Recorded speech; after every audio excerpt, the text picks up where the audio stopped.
Začína sa ďalšia časť relácie Fresh. Vitajte.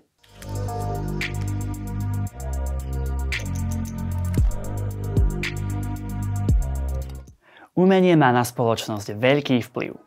V dnešnej epizóde si ukážeme hudobné žánre, ktoré zmenili módu, myslenie či životný štýl celých generácií. Najskôr sa ale pozrieme na hudobné novinky. Slovenská popová a R&B speváčka Erika Rein sa spojila s producentom alternatívnej a experimentálnej hudby Jonatánom Pastyrčákom, známym ako Isama Zing. Výsledkom spolupráce je pieseň Hihi, ktorá je prvým singlom zo speváčkinho pripravovaného albumu.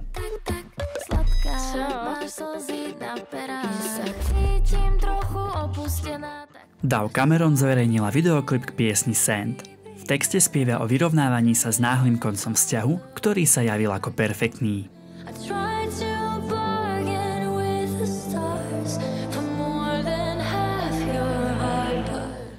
Mladá speváčka Cole Dominika vydala novú skladbu Srdce v ohni. Celý videoklip nahrala interpretka na iPhone.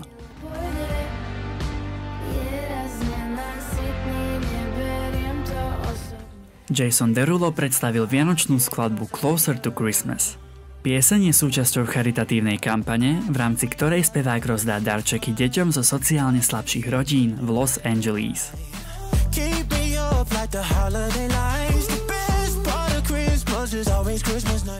Čo na tieto novinky hovoria naši FMK People? Dozviete sa v našich YouTube Shorts.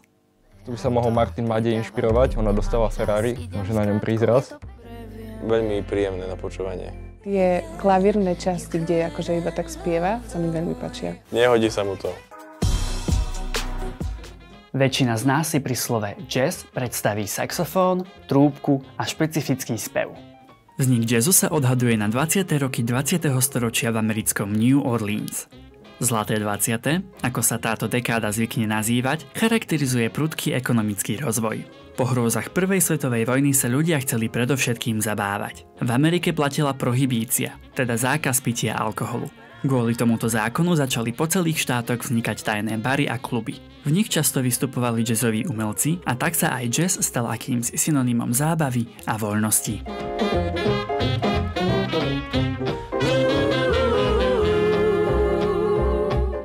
Jazz vznikol v afroamerických komunitách. Vyvinul sa zo žánrov ragtime a blues. Jazzová hudba symbolizuje rozmanitosť. Hudobníci počas svojich vystúpení často improvizujú. Základ v jazze majú mnohé populárne hudobné žánre. Rock and roll, pop, funk, hip-hop či house music.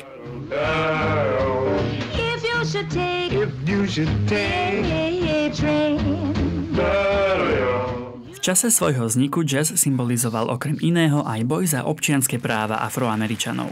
Mnoho dobových interpretov bolo zároveň aj aktivistami. K najznámejším umelcom zlatej éry jazzu patria Duke Ellington, Billie Holiday či Louis Armstrong. And I think to myself,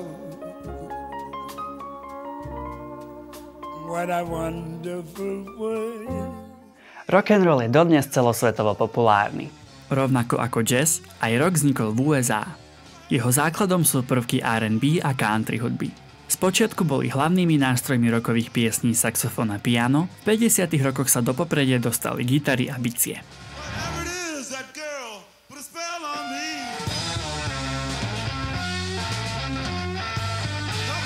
Rock mal veľký vplyv predovšetkým na mladú generáciu. Texty piesní často odkazujú na slobodu, rebéliu a mladistvú bujarosť. Svoju stopu zanechal rock aj na móde. Medzi mladými sa stali populárne kožené bundy, rifle, tričká s názvami kapiel a vybíjané opasky či topánky. Z roku sa neskôr vyvinuli rôzne subžánre, ako napríklad pop rock, hard rock, punk rock či heavy metal.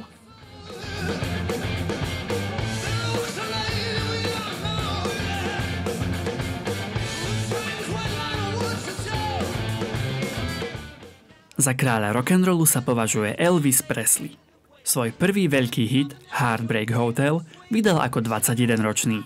Počas jeho kariéry ho považovali za najväčší sex symbol v showbiznise. Konzervatívnejšia časť spoločnosti ho vnímala ako morálnu hrozbu pre mládež.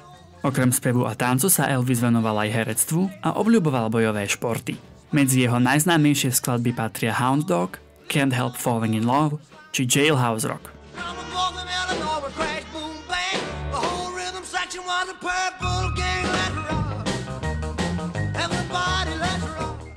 Do rokovej siene slávy sa zapísali aj viaceré hudobné skupiny. V 60. rokoch svet ovládla britská kapela The Beatles.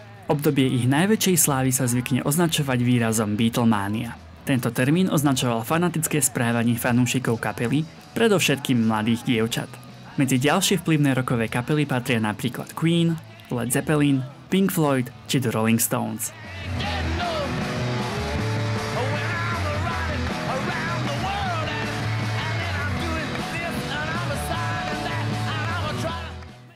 Sloboda, pestré farby, láska a mier. Tieto slová charakterizujú reggae. Tento žáner pochádza z Jamajky. Vznikol v priebehu 60. rokov 20. storočia. Vyznačuje sa charakteristickým rytmom a prízvukom na neprízvučné doby. Dôraz teda kladie na druhú a štvrtú dobu každého taktu. Texty piesní sú o rovnosti v spoločnosti a láske, často spomínané je tiež rekreačné využívanie marihuany. Posolstvo mieru a porozumenia sa stalo jednou z hlavných téz reggae.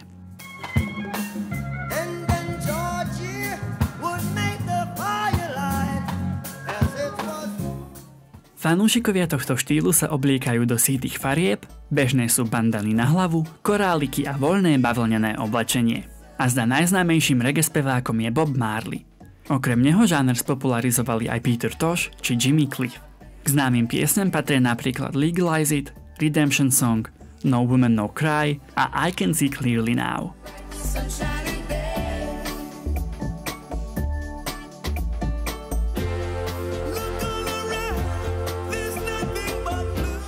Rap má prezývku hudba ulice. Charakteristickým znakom rapu je skladanie rímov do beatu, ktorý zväčša vytvára beatboxer alebo DJ. Jeho kolískov je americký New York. Vznikať začal v 70. rokoch. V 90. rokoch vznikol najznámejší subžáner – západný gangsterský rap. Tento žáner vniesol do módy voľné nohavice, oversized tričká, mikiny a veľké množstvo zlatých náhrdelníkov a prsteňov.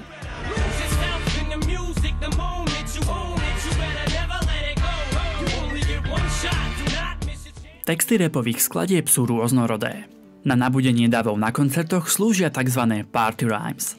Iné skladby sú o urbanizme, živote na ulici a gangoch. Ďalšou populárnou témou rapových piesní je materializmus. Jeden z najznámejších raperov, Tupac Shakur, vo svojich textoch kritizoval policajnú brutalitu, rasizmus a tehotenstvo mladistvých.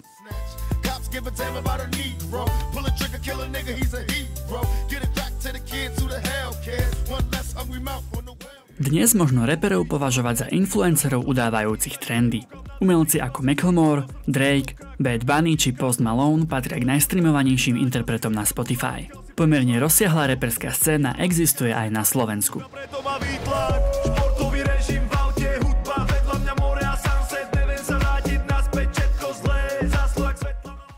Dnešných mladých ľudí ovplyvňuje okrem rapu aj K-pop.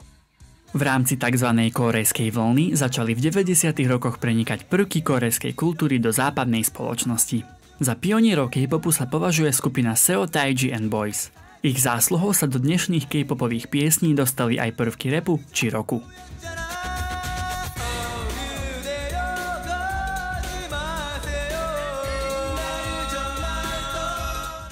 Pre kórejský pop sú typické jednoduché skladby, chytľavé melódie a elektronický zvuk.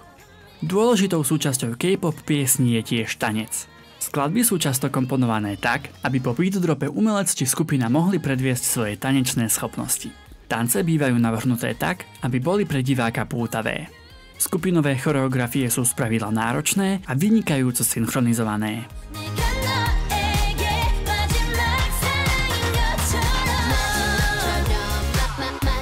Veľký podiel na popularizácii tohto žánru majú skupiny ako Wonder Girls či Big Bang.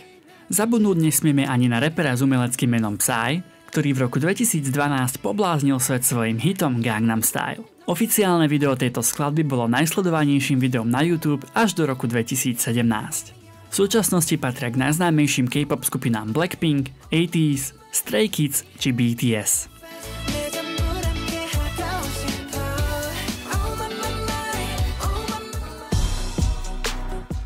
Aj v poslednej časti tohto semestra vyšiel Viktor do ulic. Tentokrát zisťoval, aká skladba ovplyvnila ľudí za posledný rok najviac.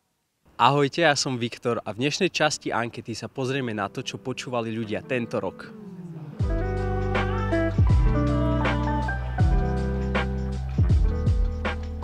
Podelil by si sa s nami o zoznam tvojich najobľúbenejších interpretov za tento rok? Jasné.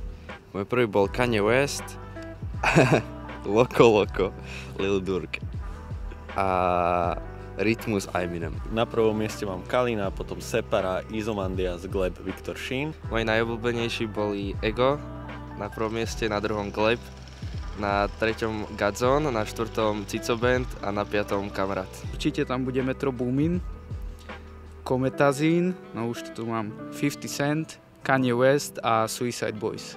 Prvého mám Red Z, druhý je Harper, tretí je Do Not Resurrect, tretí je Sect Unit a piatý Juice WRLD. Mojimi hlavnými interpretmi sú Ramin Djawadi, Hans Zimmer a Assassin's Creed. A okrem toho tu mám ešte Linkin Park a Miracle of Sound. Prvá je Doja Cat, druhá je Lana Del Rey, tretí je Metro Boomin, štvrtý je Saul a piatý sú The Neighborhood. A čo tak piesne, ktoré si najviac počúval za tento rok? Heartless od Kanye Westa na prvom mieste. Prvá je No Reply od UFA. Moje najobľúbenejšie piesne, keďže mám účet aj s mojou maminou, tak na prvom mieste je Zanedbaný sex od Elanu. Ma Quale Idea sa volá.